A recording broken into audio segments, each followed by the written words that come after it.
Hi everyone, I'm Thesis. This is Emily and Hayes.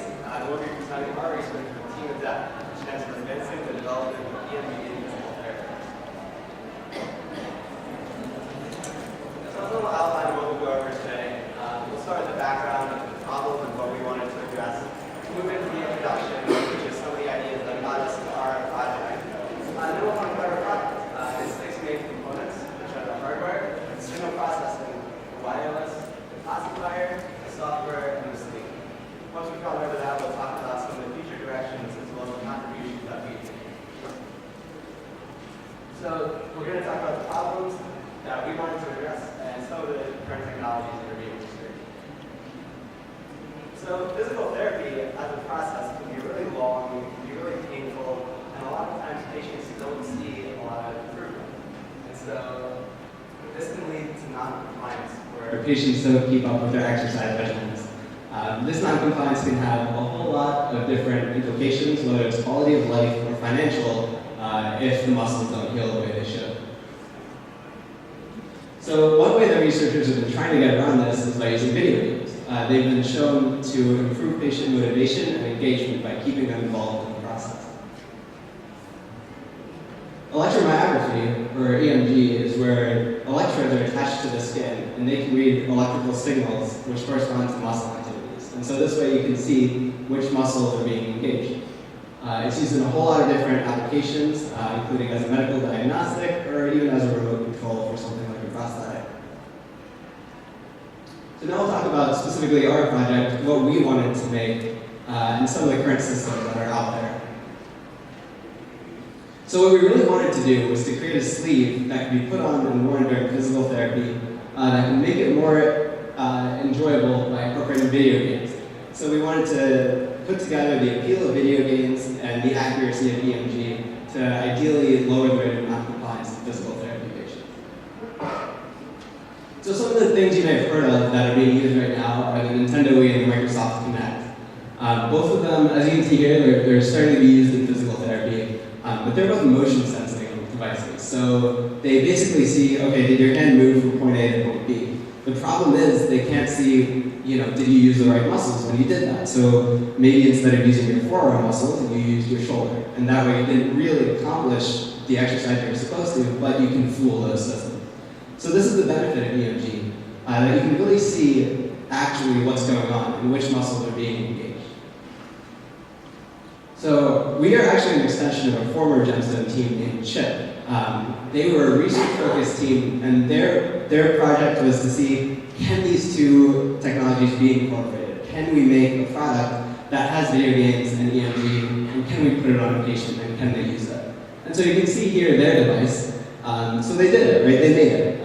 But the problem, as you can also see here, it's really bulky. It has a lot of wires. It's not really intuitive, and it's not something you can use on your own. So our focus was to be a product development team. We wanted to see, can we take this thing that they have, and can we make it better? Specifically, we wanted to make it wireless, and we wanted really to make something that a patient would feel comfortable taking home, putting on themselves, and using without the guidance of anyone else. We also decided to focus on forearm and wrist injuries, which Team CHIP was working with stroke patients who were looking to reacquire use of their legs. We found that forearm and wrist injuries are very common, and they're very commonly physical therapy is a common way to recover from those injuries. So specifically, we're looking at 6 exercises. Grip strength, which is just kind of squeezing your hand. Radial deviation, which involves moving your hand toward your thumb. Wrist extensor strengthening, wrist flexor strengthening, pronation, and supination. Because we found that these were 6 exercises that were commonly prescribed to patients with these sorts of injuries. All right, so I will now be sort of talking about the actual product that we built. I will be walking through the hardware, the signal processing, the wireless, and then Hayes will show you what we're actually on the computer with the classifier, the software, and the sleeve. Okay. So the overview here that we see is the user starts with flexing. And those signals on the arm are picked up with 8 electrodes, and the hardware on the sleeve takes those signals and amplifies them and turns them into something that we can work with on the microcontroller. There's some signal processing that also goes on the chip, and then finally it's sent wirelessly from the sleeve to the computer. Once it reaches the computer, a classifier determines if this is an exercise that it recognizes or not. If it is an exercise that it recognizes, then it advances you to a video game. And if it doesn't, then it tells you that you're doing something wrong, and the user can adjust it accordingly. So the hardware, really, we can break down into two parts. Is first the data front end, which is the thing that really collects the small signal off the person, and the microcontroller, which is what handles the controls and some of the processing. So our goals really for the hardware were to keep it small, because it had to go on the sleeve, it couldn't be big and bulky. It also had to be easy to use, because you had to be able to use it one-handed. Finally, we really wanted to make sure that we were collecting really high-quality data. We needed to also keep in mind that because we're in person, it has to be lightweight, it also has to be low power, because we have to work with the battery connected to the wall if we're wireless. And we also needed to make sure that we had, we're processing fast enough to make sure that we can still function in real time. So this is the first version of what we did. This is what's really available sort of in research today. As you can tell, there's a lot of wires, it's kind of big. But this is what we used to make sure that all of the parts that we had worked together and met all of our requirements. So we began with the data front end, which collected all the data. We decided to use a Texas Instruments ABS 1298, which is originally intended for ECG, which is electrocardiograms, but had a lot of functionality that we could use for EMG. So once we collected the data, we sent it to a microcontroller. The microcontroller that we chose was the ADEPT, which met all of our requirements for processing power and was fast enough. And then since we were just using this really to make sure that everything worked, it was wired. We used wall power. Our communication was through a USB wire. And we used this to collect preliminary data so that we could train our classification system and make sure that all our software worked. So this is the version that actually went into our sleeve. As you can tell, it's much simpler looking, it's much smaller and more lightweight. There is a single switch up here that the user has to interact with, and that's it. The way we really needed it to be small, and we think we accomplished that. The way we did it was through a custom PCB, which we populated ourselves. And because we did it ourselves, we could really take into account and make sure that we had high quality signals. Some of the ways we did that was we made sure that our wire length was as small and as uniform as we could make it. This made sure that we weren't getting a lot of outside noise into our signal. We also separated the analog and digital power and ground layers, since we had a 4-layer board. And this made sure that a lot of our noise from our own board wasn't interfering with the signals. Finally, we used Right Light Drive, which was available on our data collection chip. And that was actually a feature that cancels the noise on the person's body. Finally, we used a battery, which in addition to being small and lightweight, also helped cancel some of the noise. So you can see here a comparison, kind of before and after. There's a lot less wires, and there's a quarter in the middle for size reference. So once we've collected the data, we needed to process it. And we needed to process it on a sleeve. First, we needed to do some filtration, but we also needed to do some data compression because we had a limited bandwidth to communicate over, and we had a lot of data that we were collecting. Some of our limitations here were that we were working with a microcontroller, we didn't have a computer on the sleeve, so we had limited processing power and limited memory capabilities. So what we did was we developed our own filter, which both simultaneously compressed and filtered the data. You can kind of see an example of it working with the before on top here. The signal that we are interested in is here in red, and the noise is in blue. As you can tell, there's a lot of low frequency noise, which is that drift there, and there's a lot of high frequency noise, which is that quick zigzag. And what we're really interested in is just those high energy parts. We don't really care about the oscillation. What we care about is how much more energy does this part have than the other. And so on the bottom part, you can see here, that we have first compression, which is those steps there that you see, are 20 data points that have now been compressed into one. We also see that we can obviously see that we've got energy ramping up and then ramping back down. So that is very particularly good for biological applications because biological muscles are much more suited to, are we looking at how much energy we've got as opposed to what frequencies are we looking at.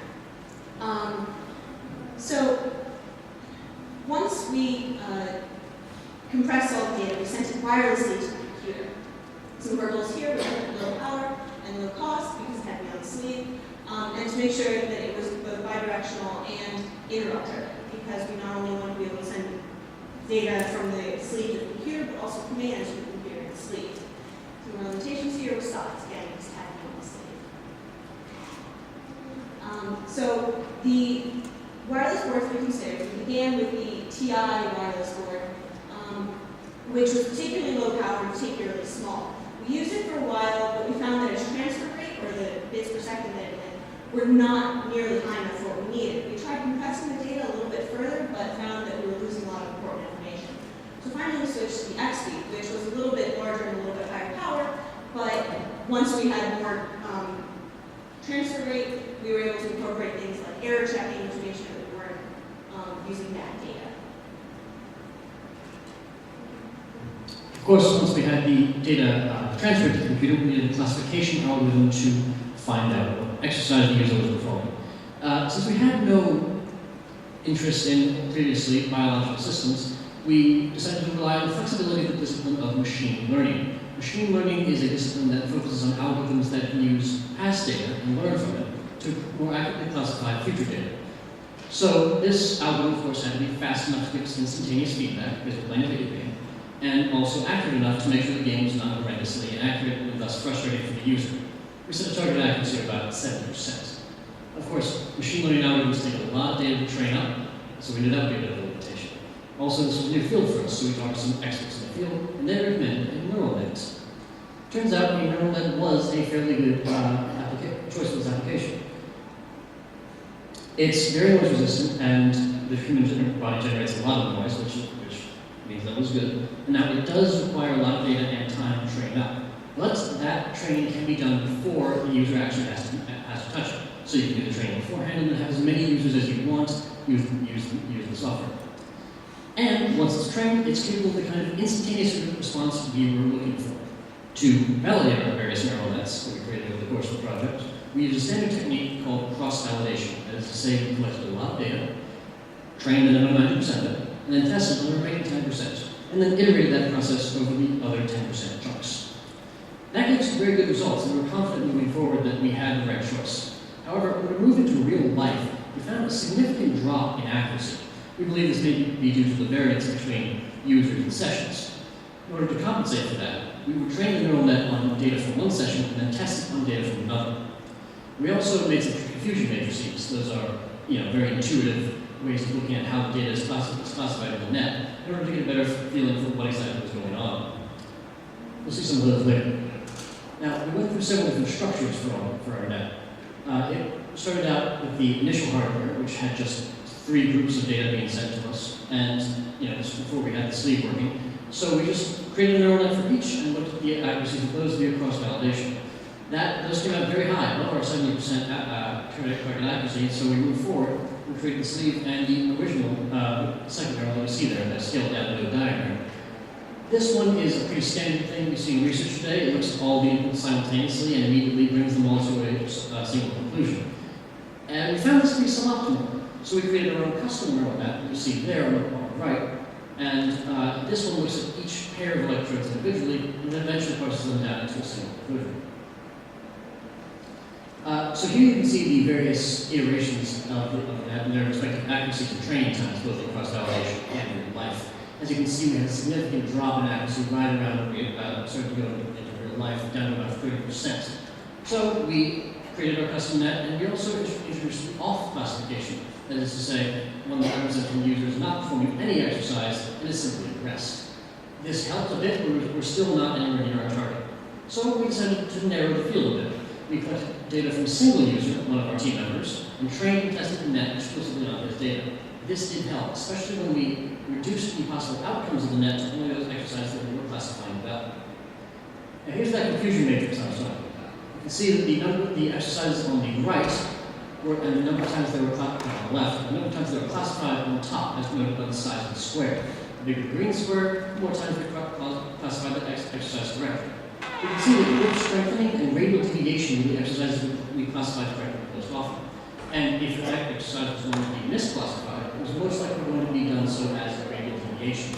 So we knew we wanted grip strengthening and radial deviation in our reduced output data. And we also chose wrist flexor strengthening, that's WFS, as it was least likely to be misclassified as radial deviation. Now, when we were creating software, we had several goals in mind, namely that it had to be easy to use and engaging for the player. So we consciously stripped down all the more complex elements of the games we thought up, so that the user would remain undistracted and engage with the game on very basic levels. And we also had to control how fast the games moved. If the player had to make a fast reaction, they risked messing up their exercise or injuring themselves. So preferably, we wanted the games to move at the player's speed. Now, of course, we only had a single button on-off input for this, so the game design had to be naturally pared down. To compensate, we used MDA design, or mechanics, dynamics, aesthetics. It's a really great design philosophy for games that focuses on three things. What does the game do? How does the player interact with the game? And what core experience we deliver? With this in mind, we created two games, Pong and Tower Building. Pong is, let's toss the Pong. You have an unbeatable opponent who is computer controlled, and if you make a certain number of balls, you win. The aesthetics at play here are challenge and discovery. Challenge because you want to beat your opponent, you want to take them down. Discovery because you want to see what's at the end of the game. And even if it's nothing more than a simple game over screen, that's a proven motivator. Tower building is different and entirely. As you perform your exercise, the tower builds up, and as when you stop, it falls back down. Discovery is also at play here, at a very fundamental level. You just want to see what comes next, that next color block, what colors are going to be. We also tap into an aesthetic we call abnegation, which is to say, you sort of lose yourself in the flow of the game, watching the tower go up and down. And it's a great way to make you perform otherwise repetitive, boring activities repeatedly. Here we can see a video of Team member Dan playing tower building, or we would if it was working.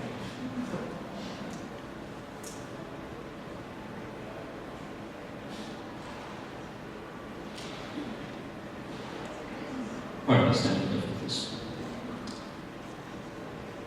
It seems powerful as much. That's actual tower building.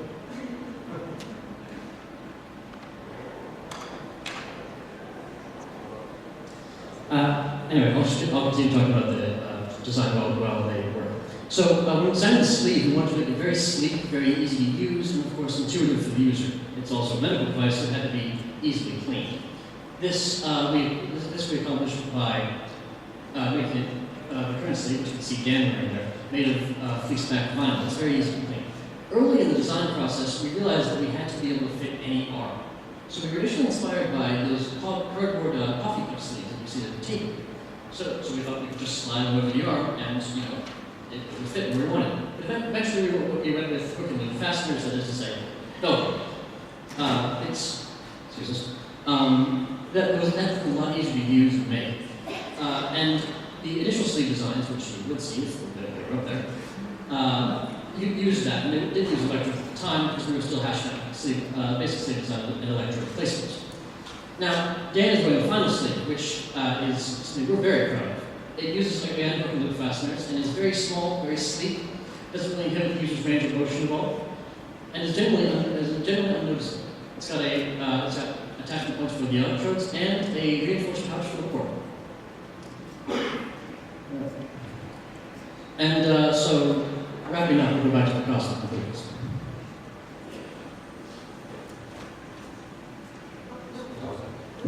We also did some human subject testing after our system was fully designed.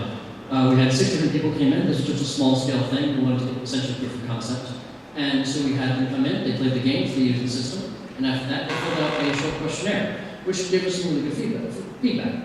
First, we confirmed that the sleeve was generally comfortable, which is definitely something we wanted. And it was intuitive enough for users to use at home, which is fantastic from a product design standpoint. And even better, the game was still moderately engaging, which we love to hear because that means that even the most pared down AI using the most basic interface possible, just colored lights, can still engage a player. So now that you've seen our product and what it can do, what comes next? So our big limitation here, of course, was our accuracy and classification. We wanted that 70%, but we really didn't get there. And so in the future, another research team could continue with this machine learning kind of approach. The traditional cry when these things don't work as well as you want is that it needs more data and it needs higher quality data. When this wasn't working for us, we actually explored a couple other options. And we found that there's an algorithm called k-nearest neighbors that works surprisingly well. It was about comparable to our neural net. So maybe there's something there that another researcher could explore. If you wanted to get away from machine learning, there's another algorithm known as feature extraction, which is where instead of trying to see a general trend in the data and have the computer learn what it's looking for, you tell it what shape it should be looking for, right? So you say this kind of shape corresponds to this exercise, and you tell it that, and then it looks specifically for that shape. In addition to sleeve design, can be pushed forward. It can be, put into clinics with physicians. It can be put into homes with patients, and the applications, whether commercial or research, could be further explored. But we're really proud of what we did. We made a lot of contributions to the field. We found out, as Hayes said, that of course, people knew that video games worked, that they kept patients engaged. But we found that even the most basic video game with one button that does nothing but go up and down keeps you interested, right? That in itself will keep a patient more motivated than just doing the exercise. We identified 3 viable candidates for research in the future in terms of exercises. Moving forward, now we know that these 3 exercises are good ones to use. And finally, we made a tool, really.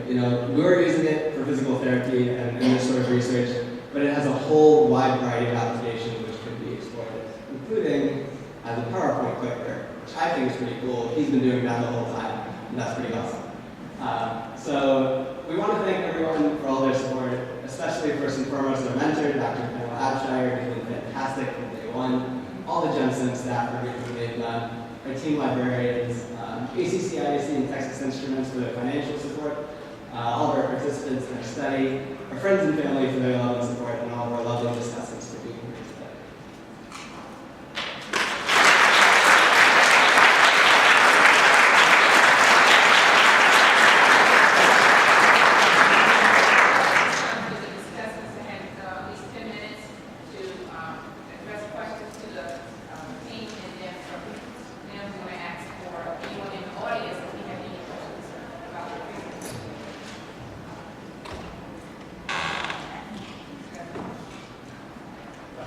So, how many electrodes do you have? You need to tell us how many electrodes you have. So there are 8 pairs of electrodes that are under the sleeve, and then one connected to his elbow as a ground, so 17. And so what's the distribution of the electrodes and what are the muscles that's Electrode is 20 millimeters. So each pair, the inter-electrode distance is 20 millimeters, and basically it's going all around the forearm because most of your forearm muscles are parallel, so they go down. So we're trying to hit as many of the muscles as possible. So does that mean that the device requires a specific alignment of the forearm so that specific electrodes line up with specific muscle fibers? No, it doesn't require a specific alignment. That's something that we wanted just because we wanted this to be, to be available for at-home use, that kind of thing. So a normal patient wouldn't really know which muscles to hit, like where the electrode should go. So by arranging our electrodes all around the forearm, we're able to get all the major muscles that are activated with these. I guess what I'm asking is if you train with the sleeve with a particular orientation and you rotate the sleeve a few degrees, is all your training completely now out there? So yes, that was something that we saw. We tried to prep for that by doing just one person. But since we are working on the forearm, it's a little bit difficult to even just get a single muscle, like even if you know what you're looking for, because they're all layered on top of each other. It is important to try and hit as accurately as you can every single time, which is particularly why we're good at classifying grip strength, for example, because that's just all of the elements are calculated at once. That is something that we would pursue further over time, is how would we really try and hit one muscle group more consistently. So when you're determining the goal of the project, did you consult with a therapist? Yes. I believe including yourself. We're also assisted by Dr. Rita Shapiro, who works locally in College Park, and a couple others. Did they give you any feedback on what the goal for this project should be? So the goal here was to improve patient compliance with the exercise. What about the possible goal of muscle recruitment? So rather than just know the muscles are contracting, so you have a patient that has a nerve compression, it's an excellent tool to encourage that patient to contract those muscles, the reflection of the extensor, get out of tendon diagnosis, and compression curve of muscles involved. We actually saw a lot of possibility for that. We noticed that when a team member has been using the sleeve a lot, it responds to as well. So we can tell some difference between whether you've got really strong muscles or whether you don't. We weren't particularly aiming at that, but that is a possibility. In addition, it can tell when you are doing it like wrong, sort of. So if you hold the weight when you're doing it, just how we train the neural net, you have a much better chance of getting it to act properly than if you don't hold the weight. So that is something that could be done. It wasn't our focus here.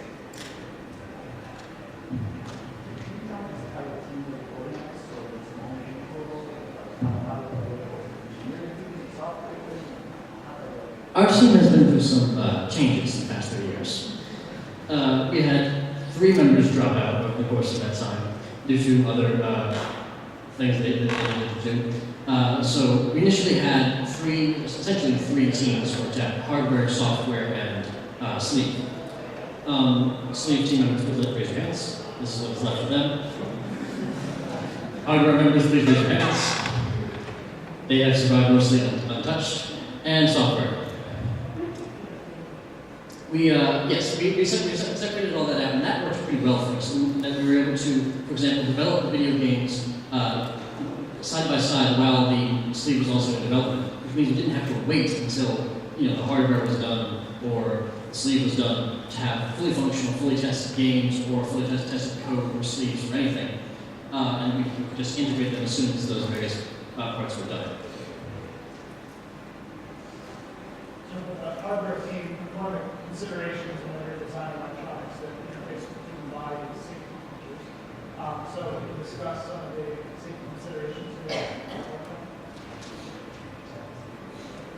Yeah, so the battery, right? We wanted something that can be, small, obviously, lightweight, and high charge, right? Something you don't have to charge a whole lot. So we ended up going with a lithium polymer battery, which those have a tendency, right, when you mischarge them, if you hit them particularly hard while they are charged, they can explode, they have some issues. So that was something we did look into, and we found ones that were built specifically as high safety, so things that specifically said will not explode if I am. And we also, the whole sleeve operates at 3.5 volts. So the whole thing is fairly low power. It's not too intrusive, so there wasn't, it seemed to work pretty well in terms of safety.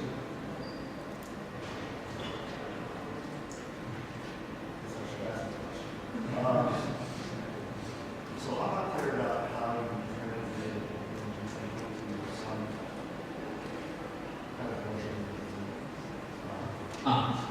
Okay. We should sure start. Yes. So what we did was essentially have we yeah, got it. Okay. So what happened was we fed all the data we got into a neural net, and the neural net would say, okay, which exercises are they performing, if any? And that was our on-off input essentially.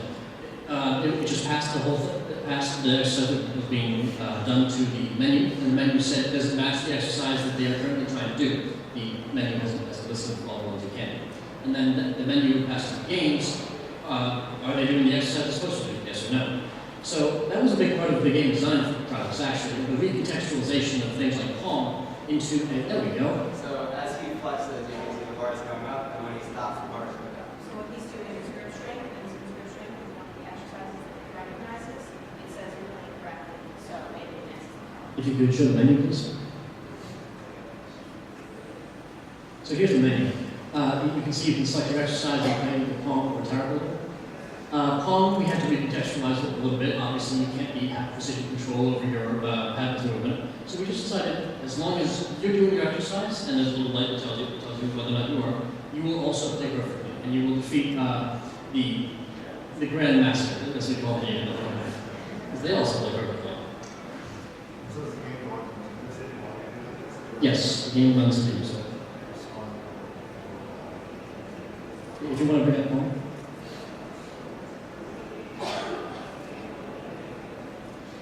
So here's Palm. And you can see that as long as he's doing his thing, the paddle will always be placed where the ball is. And boop, there you go. And then when he stops doing balls. Now, this was also a bit of game design theory, which was we wanted to incentivize doing your exercises properly. So he totally could just squeeze when it's necessary and paddle right where it is. That takes timing. And really the best strategy is just hold it continuously. So that was one way we incentivized doing your exercises continuously. One question, since this is being used for rehabilitation, can you build any sort of quality of data, or how do you actually generate your compliance report?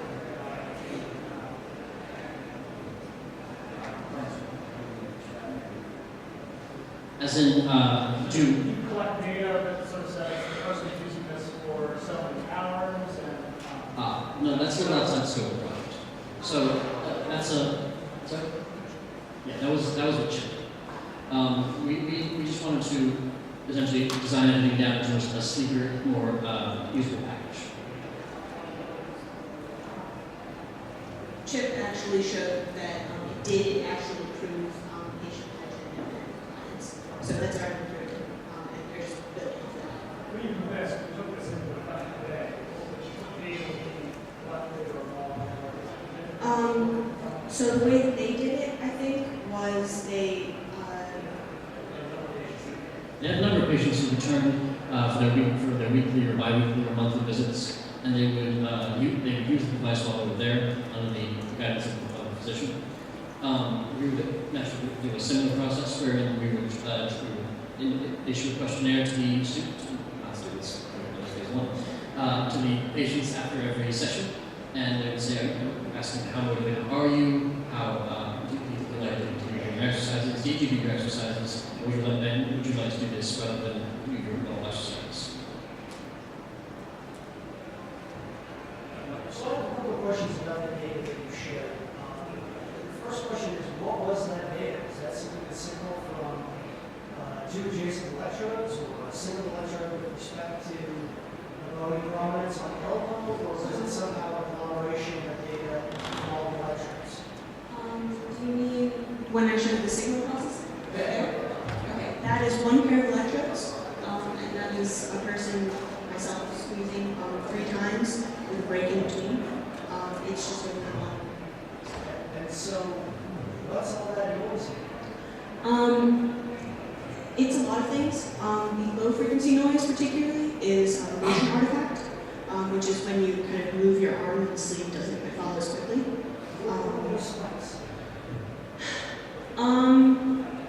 Various noise. I predict that the regular one is probably 60 hertz.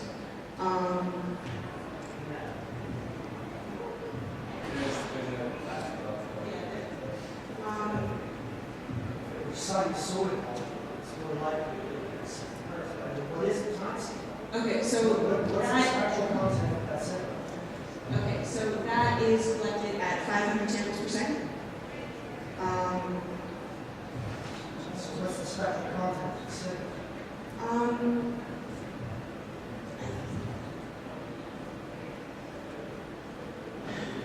We didn't really do spectral analysis just because a lot of the papers that we read didn't see a lot of benefit from doing frequency analysis. Yes, they saw more promise with doing power. That's the papers that we read. So that's what made this problem. You have a very, very clear, well-defined periodic source of noise embedded in your signal. It's right there. Everybody can see it. All those sweats. Yes, but we remove it because it's noisy. So what is the signal process doing with our So we take 20 data points and we average it, and then we remove the average from that. And just high pass, low pass? okay, so it ends up looking. RMS and DC converge.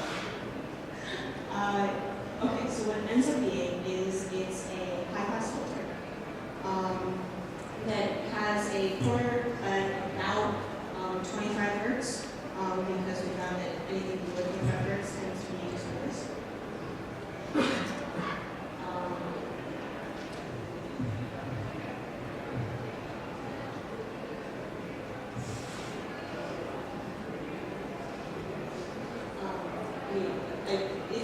If you would like to look later, we can make paper to have a frequency response of our filter that we use. And is that filter inside the ADS 1298 or is it filter? That is a FIR filter or FIR-like filter, which it's in the ADS and it's very low computational because we don't have a lot of processes that we have to do in the microcontroller.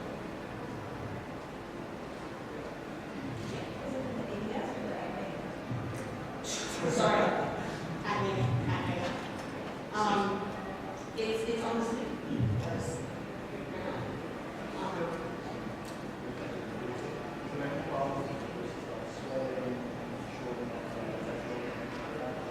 so because we used gel electrodes that are safe for the person's body, we didn't really see a lot of problem with a lot of sliding or a lot of sweating, particularly because it's stuck to them. We considered using dry electrodes where that would have been a problem, but we decided that we weren't getting a high enough quality signal